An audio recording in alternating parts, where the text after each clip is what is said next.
राई टाकायची.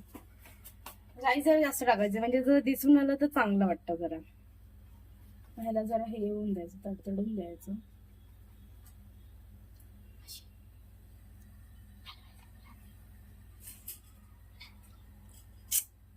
झालं तडतडत आहे.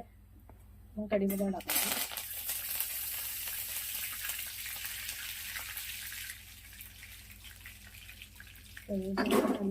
त्यानंतर लसूण टाकायचं.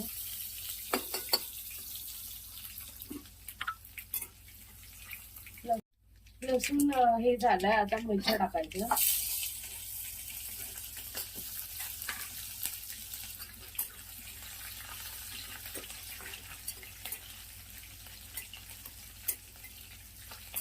जरा चांगलं तेलामध्ये भाजलं तर जरा तिखट कमी लागणार.